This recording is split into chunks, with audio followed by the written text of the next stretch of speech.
Namaku Eko. Umurku 23 tahun dengan tinggi badan 175 cm dan berat 72 kg. Aku adalah anak pertama dari 3 bersaudara dan baru saja menyandang gelar sarjana dari salah satu perguruan tinggi di kota Yogyakarta.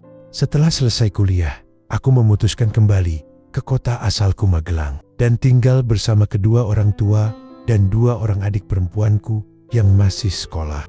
Ayahku bernama Haryo, berusia 48 tahun dengan perawakan kulit agak gelap, tinggi 168 cm dan berat 70 kg. Saat ini, ia bekerja di salah satu instansi pemerintahan di kota Magelang sebagai PNS. Ibuku sendiri bernama Ningrum, berusia 45 tahun, berwajah ayu khas wanita Jawa dengan postur tinggi 163 cm, berat 65 kg dan berkulit kuning langsat. Siang itu terik matahari begitu menyengat, melengkapi rangkaian hariku yang begitu melelahkan.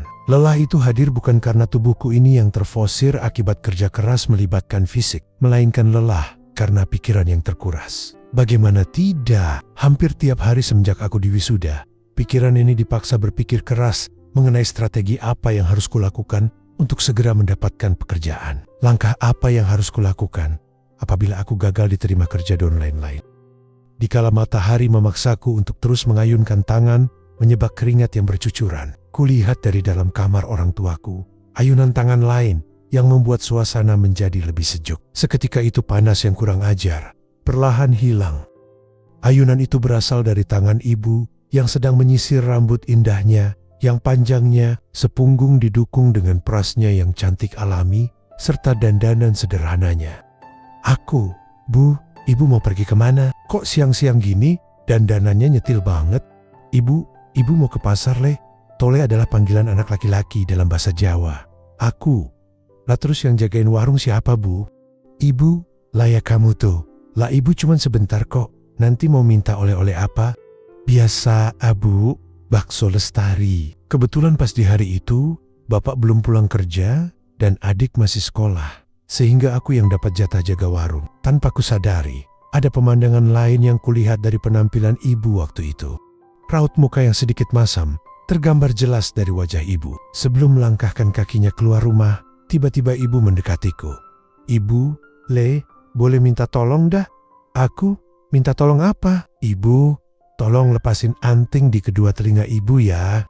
Aku, buat apa Bu? Kok malah mau dilepas? Ibu, antingnya mau tak jual? Buat bayar ini itu dan segala macam. Seketika itu, aku kaget bukan main mendengar perintah dari ibu. Aku langsung melakukan analisa jauh mendalami kalimat. Antingnya mau tak jual buat bayar ini itu dan segala macam. Aku menyadari memang ada alasan kuat yang mendasari keputusan ibu. Terlebih karena faktor ekonomi di keluargaku akhir-akhir ini. Tangan ini gemetaran memegang telinga ibu. Sampai beberapa kali aku mencoba melepaskan anting itu. Namun tetap saja gagal. Alhasil yang didapat hanyalah kedua telinga ibu yang memerah. Aku tahu jika sedikit memaksakan melepas anting itu akan berhasil. Namun, aku tidak tega dan tidak rela melakukannya. Ibu, paisile, gitu aja kok ndak bisa. Malah sakit tok, jadinya telinga ibu. Aku, maaf Bu, saya ndak bisa melepas antingnya. Bu, aku sarankan ndak usah dijual. Cari solusi lain yang lebih pas. Ibu, ya wes, besok lagi aja. Ibu mau berangkat dulu. Ibu keburu belanja kebutuhan buat arisan. Ibu-ibu RT besok lusa. Assalamualaikum. Aku, iya Bu, hati-hati nih. Waalaikumsalam. Dalam hati aku sedikit lega. Semoga niat ibu menunda atau bahkan membatalkan penjualan anting itu benar terrealisasi. Aku tidak habis pikir, apakah sebegitu rumitnya faktor ekonomi keluarga sehingga mendorong ibu mengambil keputusan itu? Ataukah ada hal lain yang aku belum mengetahuinya?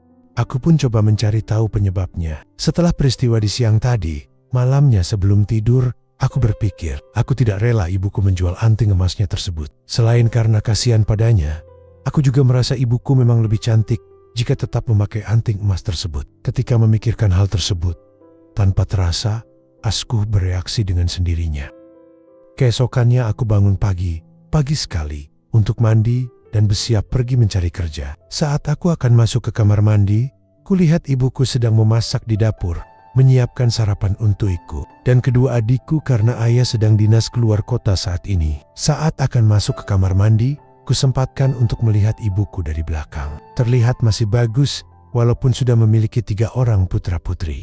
Kembali Asku bereaksi melihat pemandangan tersebut. Agar tidak ketahuan, aku pun langsung masuk ke kamar mandi. Ketika sedang mandi, tanpa terasa aku berulah sendiri, sambil memikirkan pemandangan yang tadi. Saat sedang asik berulah, kulihat ada tumpukan biji kotor di ember pojok kamar mandi. Tanpa pikir panjang, kuambil salah satunya untuk membantu kegiatan ini. Tak berselang lama, semua hasilnya ku taruh di tempat itu. Setelah itu, aku sarapan bersama ibu dan kedua adikku karena ayahku sedang dinas keluar kota. Saat sarapan aku sangat terpesona melihat ibuku yang tampil cantik dengan memakai dress warna hijau. Tatapan mataku tertangkap BSH oleh ibuku. Karena malu, aku pun langsung mengalihkan pandanganku ke piring makanan. Pagi itu, tidak banyak perbincangan yang terjadi di antara kami berempat. Hanya ibu menasehati kedua adikku untuk rajin belajar dan memintaku untuk giat mencari pekerjaan. Setelah sarapan, kedua adikku langsung berpamitan pergi ke sekolah. Sedangkan aku kembali ke kamarku sebentar mengambil berkas-berkas lamaran kerja dan sedikit merapikan kamarku. "Bu, aku pergi dulu ya, mau melamar pekerjaan," kataku pada ibu. "Ya wes nak, hati-hati ya di jalan," balas ibuku dengan ramah dengan tatapan penuh harap. Melihat tatapan ibuku yang penuh harap seperti itu, aku langsung refleks memeyuknya dengan erat. Ibuku pun yang awalnya kaget, karena selama ini aku jarang demikian, akhirnya membalasnya. Sewaktu memeyuknya, aku pun berkata padanya, "Bu, antingnya jangan dijual ya. Aku nggak mau ibu sampai harus jual anting ini, cuma karena nggak punya uang," kataku sambil memegang antik yang ada di telinganya. "Ya mau gimana nak, ibu sebenarnya juga nggak mau jual anting ibu. Tapi kamu tahu sendiri kan, keuangan keluarga kita kayak gimana. Ayahmu sendiri gajinya pas-pasan. Penghasilan dari warung ibu juga kadang nutup, kadang juga kurang. Sementara kedua adikmu yang masih sekolah itu juga butuh biaya. Makanya, ibu kemarin minta bantuan kamu buat lepasin anting di telinga ibu ini. Buat tak jual, tapi kamunya malah nggak mau. Ibu nggak usah khawatir. Pokoknya aku bakal usaha cari pekerjaan sedapat mungkin. Nanti kalau udah keterima kerja, gajiku bakal aku kasih ke ibu untuk nutupin kebutuhan keluarga kita," hiburku sambil mengelap air mata yang mengalir pelan di kedua TV-nya. "Iya nanti ibu doain kamu biar dapat kerjaan bagus supaya kamu sukses dan bisa ngebantu ibu dan kedua adikmu yang masih sekolah itu," balas ibuku dengan manis. Setelah itu aku pun keluar rumah, menaiki motor kesayanganku untuk berkeliling ke berbagai perusahaan mencari pekerjaan. Di sela-sela perjalanan, aku teringat bahwa tadi pagi aku baru saja berulah dengan menaruh hasilnya ke BJU ibuku. Aku berharap semoga saja ibuku tidak curiga padaku. Singkat cerita, selama 1 minggu ini aku sudah berusaha mencari kerja kemana-mana. Berbagai interview sudah aku lewati dan aku berharap di antara semua itu ada satu perusahaan yang akan menerimaku. Selama 1 minggu ini juga hubunganku dengan ibuku menjadi lebih akrab. Dia selalu memberikanku motivasi dan semangat untukku. Setiap pagi, setelah ayah dan kedua adikku pergi, kami selalu menyempatkan untuk demikian dan saling mencilik kukum TV masing-masing. Bahkan 2 hari kemarin, aku sempat meminta mencilik kukum yang lain. Ibuku yang awalnya menolak ajakanku, akhirnya mau setelah aku yang memulainya. Hari ini aku mendapat panggilan interview di salah satu perusahaan di bidang IT. Aku berharap interviewku berhasil dan bisa mendapatkan pekerjaan yang bagus. Waktu pagi hari biasa setelah sarapan, dan kedua adikku pergi ke sekolah, aku menyempatkan diri untuk mengunjungi ibuku. Sewaktu sedang berdua, ibuku berpesan kepadaku, "Nak, nanti kalau sudah selesai wawancara kerjanya langsung cepat pulang ya. Bantuin ibu sama kedua adikmu beresin rumah. Soalnya nanti malam rumah kita dapat giliran jadi tuan rumah arisan bulanan, ibu-ibu RT."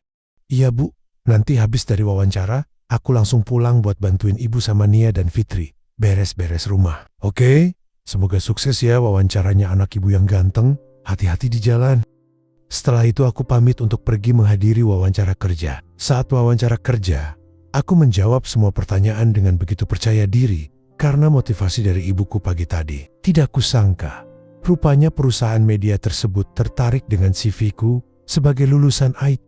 Setelah melewati rangkaian proses wawancara, akhirnya mereka menerimaku sebagai karyawan. Aku kembali ke rumah pada sore hari. Kulihat ibu, kedua adikku dan beberapa orang tetanggaku ikut membantu persiapan acara arisan bulanan ini. Melihat mereka yang sedang sibuk, aku langsung membantu merapikan meja dan kursi dan menyiapkan makanan dengan cepat.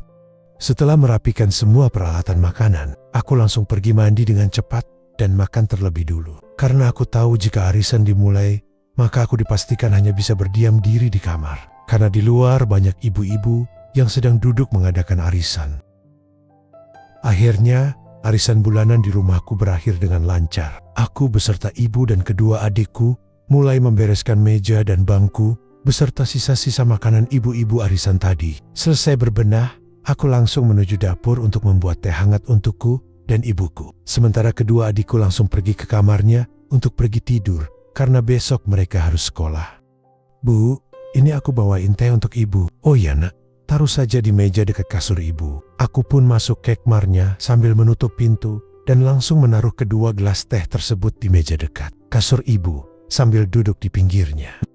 Gimana tadi wawancara kerjanya? Diterima nggak? Tanya ibuku sambil membalikkan badannya ke arahku. Alhamdulillah bu, aku diterima kerja di perusahaan IT di daerah kota. Gajinya lumayan dan waktu kerjanya juga fleksibel, jadi nggak harus selalu datang pagi ke kantor, kataku sambil menyeduh teh hangat. Syukurlah kalau begitu, jadi kamu sekarang bisa ngeringanin beban ibu, kata ibuku sambil tersenyum beranjak dari meja riasnya lalu duduk di sampingku sambil menyeduh teh hangat yang aku bawakan tadi. Setelah meminum teh hangat sampai separuh, begitu juga dengan ibuku yang juga meminum sampai separuh. Mata kami saling berpandangan. Kulihat tatapan matanya mengisyaratkan kebahagiaan dan juga senyum manisnya yang sedemikian itu. Aku pun langsung demikian sambil berkata, Bu, mulai sekarang ibu gak perlu jual anting-anting. Ibu ini ya soalnya, kan aku udah kerja. Jadi kalau ada perlu apa-apa, bilang sama aku aja gak perlu sampai jual perhiasan kayak kemarin. Kataku padanya sambil demikian dan memegang anting-anting emas cantik di kedua telinganya. Makasih ya nak, udah perhatian banget sama ibu, kata ibuku membalas demikian dengan erat. Aku yang sudah mulai terbawa suasana, mulai mempengaruhi ibuku. Ibuku pun menyukai perhatianku dan membalasnya. Kamu suka ya sama ibu kok? Tanya ibuku. Iya bu, soalnya aku gak THN setiap hari ngelihat ibu cantik kayak gini, kataku. Jangan seong, kita ini ibu dan anak, gak boleh sampai demikian. Ibuku menolak sambil membentak. Terus yang kita lakuin tadi, dosa gak bu? Kataku. Ya kan beda nak, tadinya ibu kira kamu cuma mau cilik hukum ibu kayak biasanya. Taunya malah kayak begini, kata ibuku yang mulai terpengaruh. Tuh kan, ibu udah mulai terpengaruh. Aku tahu kok, ibu demikian karena sering ditinggal ayah.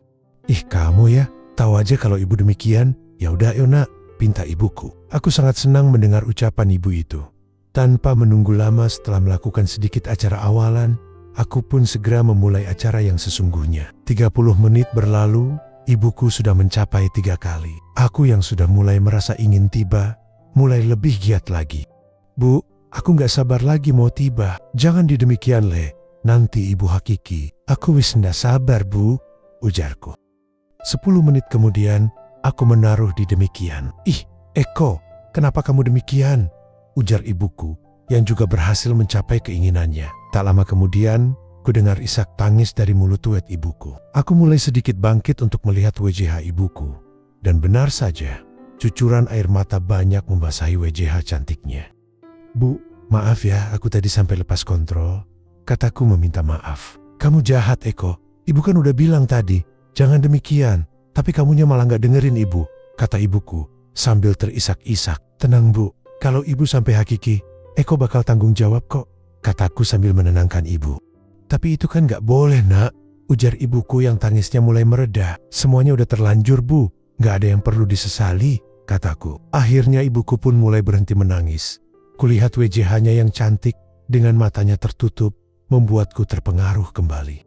Kamu masih mau lagi ya kok? Ibu udah capek ini. Iya bu, aku suka kalau ibu sudah pakai anting-anting lagi, kataku sambil melanjutkan acara itu. 20 menit kemudian, aku pun bisa menyelesaikan acara tersebut. Kulihat jam di kamar sudah menunjukkan pukul 12 malam. Berarti kurang lebih 2 jam sudah aku demikian. Untuk keamanan, sebelum TDR aku masih menyempatkan diri untuk mengunci pintu dari dalam dan menutup jendela agar tidak ada yang mengetahui. Tak lupa aku nyalakan kipas angin agar tidak kepanuawasan. Jam 4 pagi aku terbangun. Kulihat ibuku masih tertidur kelelahan akibat acara tadi. Muncul pertanyaan dalam pikiranku, apakah ibuku akan hakiki akibat perbuatanku ini? Mengingat usia ibuku yang walaupun sudah menginjak 45 tahun, tetapi ia masih produktif. Memikirkan ibu yang hakiki karena perbuatanku membuatku memiliki perasaan sedikit tertarik. Aku cepat membuang pikiran tersebut dan tidak terlalu memikirkannya. Kulihat jam sudah menunjukkan pukul 4.45 pagi. Aku pun langsung keluar kamar untuk mandi, karena biasanya ibuku bangun pukul 5 pagi. Untungnya kedua adikku masih tertidur lelap, jadi kondisinya cukup aman. Hari ini adalah hari pertama aku masuk kerja. Aku merasa sangat bersemangat, karena semalam aku sudah mendapatkan motivasi dari ibuku. Aku pun bersiap-siap dengan seksama agar hari pertama kerja nanti bisa berjalan optimal. Setelah selesai bersiap-siap, aku pun bergegas keluar kamar untuk sarapan bersama ibu dan kedua adikku. 3 bulan kemudian, tak terasa sudah 3 bulan, aku bekerja di kantorku. Suasana kerja yang enak, ditambah rekan kerja yang bersahabat, dan juga gaul ala generasi milenial, membuatku kerasaan bekerja di sini. Banyak proyek yang sudah aku dan teman-teman kerjakan di sini, dan hasilnya pun cukup sukses. Penghasilanku pun cukup besar. Karena selain gaji, kami juga mendapatkan fee tambahan dari setiap proyek yang membuat pundi-pundi keuanganku terisi penuh. Bagaimana kelanjutan hubunganku dengan ibu? Kalau soal itu, jangan ditanya lagi. Kami berdua sudah seperti PSN. Aku sudah memenuhi janjiku untuk membantu pengeluaran warungnya dan membelikan baju baru dan aksesoris cantik seperti kalung gelang cincin dan juga anting-anting baru untuknya. Sedangkan untuk adikku, aku juga memenuhi janjiku dengan membelikan baju-baju yang bagus sesuai permintaan mereka dahulu. Kegiatan istimewa dengan ibu masih berlangsung, dan kami cukup pintar untuk menyembunyikan hal itu dari ayah dan kedua adikku. Terkadang kami melakukannya di kamar ibu, di kamarku, atau mencuri waktu sebelum berangkat kerja ketika ayah dan kedua adikku sudah berangkat ke kantor dan sekolah masing-masing. 1 bulan kemudian, aku mendapat kabar dari ibu bahwasanya dia telat kedatangan tamu rutin. Setelah ibu mengecek dengan alat khusus, akhirnya semua itu jadi kenyataan. "Hah, ibu hakiki? Ini beneran, Bu?" tanyaku. "Cuma kamu yang lakukan saat ibu masa baik," jawab ibu. Mendengar itu, aku pun senang bukan main. Malam itu kami makan malam dengan akrab dan bersenda gurau karena aku sudah membeli mobil baru dan akan kehadiran seorang adik lagi dalam keluarga kami.